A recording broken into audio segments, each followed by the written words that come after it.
Okay, guys, Jochen Heiden here. Before I get into anything else, first I want to recognize the incredible sportsmanship and fairness that Lodrik has showed me. For those of you that watched my previous video, you know that I fat fingered a command, I clicked the wrong button, I did something to cause the Lexington to go hang out over here at Laysan Island, as opposed to egressing the area like the Enterprise did. Because of that, the Lexington got absolutely nuked, obliterated, wiped out, nothing left. In addition to that, 2 heavy cruisers and 2 destroyers were taken out because of my mistake. I was very disappointed in that because I really had plans for the Lexington, and it was not my intent to lose it on December 10th. It was not my intent to engage the Keto Butai on their way out of Hawaii. So I reached out to Lodrik and I made him aware of the situation, and he graciously allowed me to rerun the turn with me correcting the issue, the error that I made with the Lexington Task Force. So if you take a look over here, you'll notice that there is no Lexington Task Force. There's nothing here. It has left the area safely. It did exactly what I wanted it to do on December 10th the first time.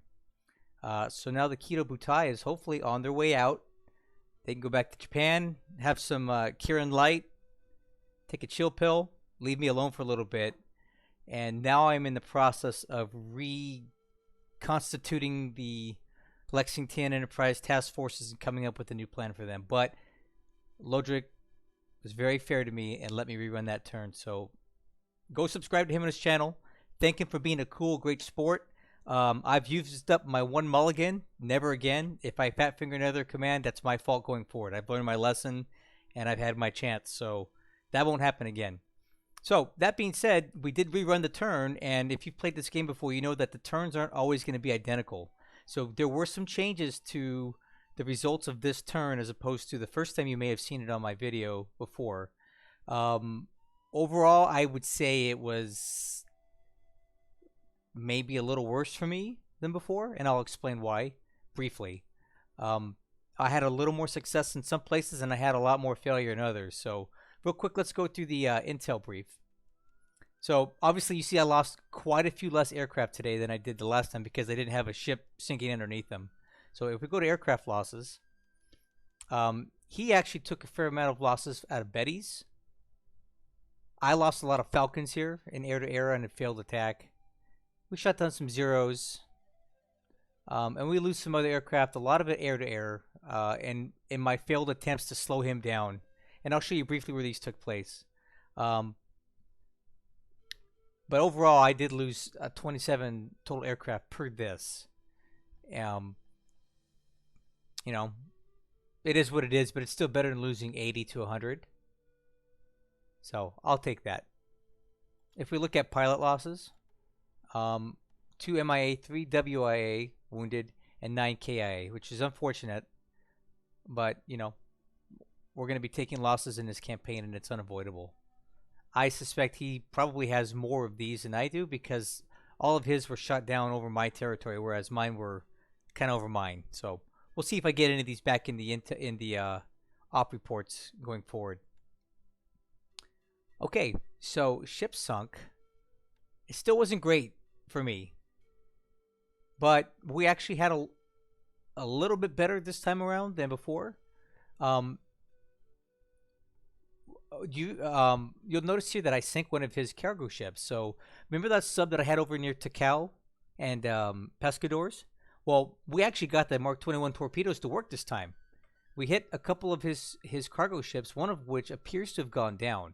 Again, we could have some fog of war here, but there was one ship that I hit several times with the combination of deck gun fire and a Mark 14 torpedo. So that was something good. Now, what wasn't so good were these ship losses here. So you see the destroyer Minesweeper Boggs. I had it on an anti-submarine patrol off to the east of Pearl Harbor, and he managed to get one of his submarine torpedoes to hit. So I lost one of my anti-submarine assets to a sub out there near Pearl Harbor. So looking at the map here, you'll see we still have a huge problem. We got quite a few of his subs out here. I've got all kinds of aircraft on anti-submarine patrol, which are what's spotting these. And I have a ton of anti-submarine patrol task forces out trying to neutralize these guys. Or if nothing else, let's cause him to waste torpedoes shooting at destroyers and destroyer minesweepers and patrol ships, because the chance of him hitting those statistically is quite a bit lower than him hitting cargo ships or large surface combatants. So between him wasting torpedoes and me keeping his subs down, that's kind of what I'm trying to do, because I need to open up some lanes to get some ships into Pearl Harbor, and very soon. So I got to deal with these subs and keep them busy. So that's what's going on here. Enterprise and Lexington, they are safe. You guys can probably figure out where they're at, but we're not going to talk about those specifically due to OPSEC concerns. But they are safe. We lost no ships. There's no damage. There was no aerial engagement of my carriers and his carriers last turn. So thanks again, Lodrik. All right, let's go back to the intel report.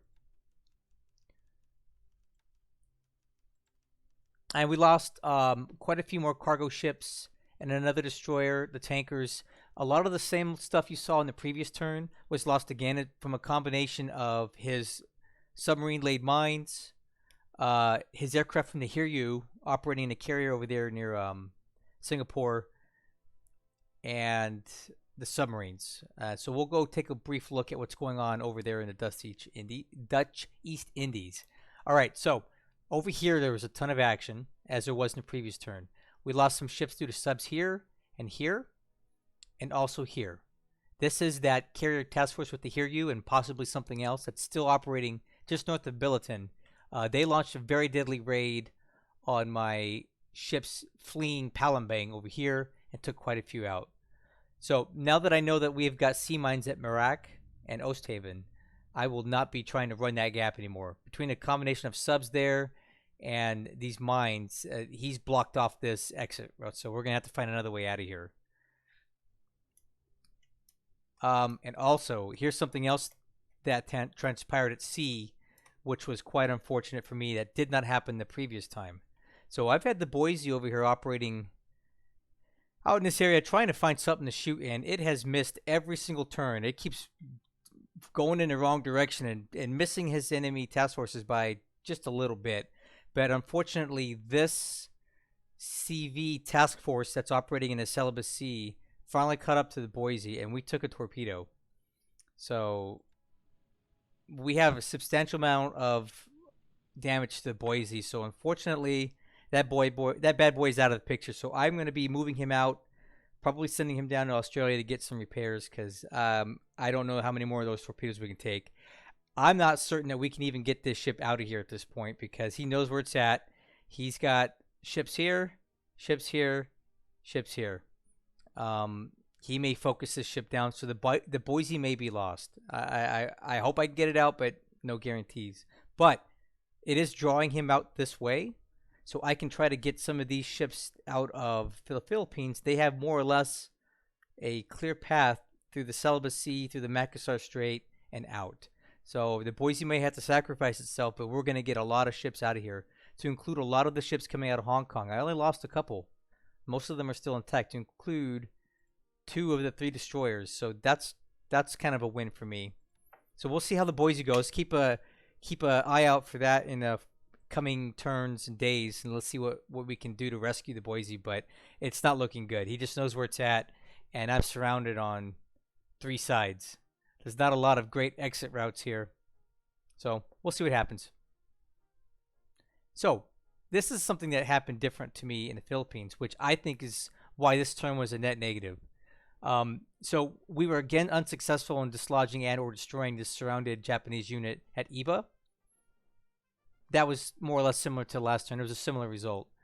He already has an enemy unit down here into Lingayen, which is going to cause me issues because I'm trying to extricate these troops out of here as well. So we may end up losing some of these guys trying to get out of Lingayen to Clark. Now, what happened last turn that did not happen the previous turn when we ran it was that he was actually able to get these bombers and fighters up out of San Fernando, and they hit Clark Field, and they hit it really bad. They caused a lot of damage to the runway, which is going to, in turn, slow down my fortification building, which was key to the defense of Clark Field. So now my engineering assets are going to have to spend time repairing this when they should be building this. So that was a net negative for me. That did not happen the previous time we ran this turn, probably because of weather. Um, it is what it is. I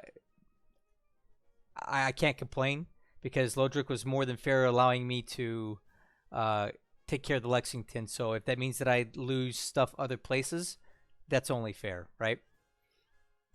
Um, Also, up here is where we had our successful submarine attack. I believe it's this task force here that got hit. So that was positive for us. I suspect the ship in port here might be one of the ones that we damaged. It limped in. But we got subs working in this area, and we'll see what we can come up with. If we can keep getting a couple lucky Mark 14 hits, I'll be very happy about that. But I'm not holding my breath. Over here in Hong Kong, any day now we're expecting these troops to be in here. On the previous run through, he made it in Hong Kong. I bet maybe my aircraft here that were on the ground attack were able to somehow slow these guys down a turn, knock them out of move mode into combat mode, so it bought us a little more time. What we bought the time for, I don't know, but we got the time. He landed at Miri again as he did previously, which is to be expected. He also landed here at Rabaul. And I'm going to try to do something here because I was trying to send these ships up here to rescue these troops at Rabaul, but that's not going to happen now. So we'll see if we let's see how brave we can be. We're going to send the Louisville out on a little hunting mission, and we'll see what they can do. It may be a fool's errand, but I feel like this task force here is pretty light. There weren't a lot of ships in it that were heavy, so maybe Louisville can find a way over here to do some damage. So let's see what happens next turn. That's all I'm going to say. We'll keep a close eye on Rabaul. He came in pretty light. It will eventually fall, but we do have a fair amount of troops here. And actually, during that last combat phase, we were able to hit one of his ships with one of our coastal defense guns. So that might slow that down a little bit. We'll see what happens.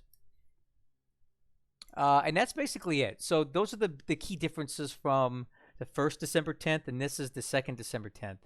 We're still overall jacked up over here in the DEI. This is not going well. It's not going to go well. He's cutting us off over here in Singapore. He's done a lot of damage to stuff over here. He's just pushing down in here, and his subs and aircraft are just absolutely murdering everything in and around Palembang. So I don't have a good answer for that, and I'm just in full retreat mode here because we just don't have the forces necessary to dislodge that carrier at this time. If he leaves, it's going to be because he's out of sorties, not because we're going to be able to stop him. So we'll see how the next turn goes. That's basically it. Again, in closing, I want to thank Lodrik for being so fair to me and let me rerun this turn. That's not going to happen again no matter what because I can't ask for that twice in one campaign. I just couldn't stomach the idea of losing the Lexington on the 10th of December due to a misclick. It would be something different if I intentionally sent it or left it there for it to engage Aikido Butai, but under no circumstances would I have wanted to do that, and Lodrik even understood that. I think he was surprised that it was even there. So when I explained the situation, he was very understanding. So thanks to him. But that's it. No more mulligans. If I screw up again, I'm just going to eat it. And conversely, if he somehow screws up and clicks the wrong button, I'm going to give him the same courtesy. That's only fair. But he's a lot better than me, and he's been playing longer, so I don't think he makes mistakes like I make mistakes. So that's all I got. If you have any questions, please don't hesitate to come over to my Discord and ask them, or post a comment here, and I'll get back to you. Thanks for watching.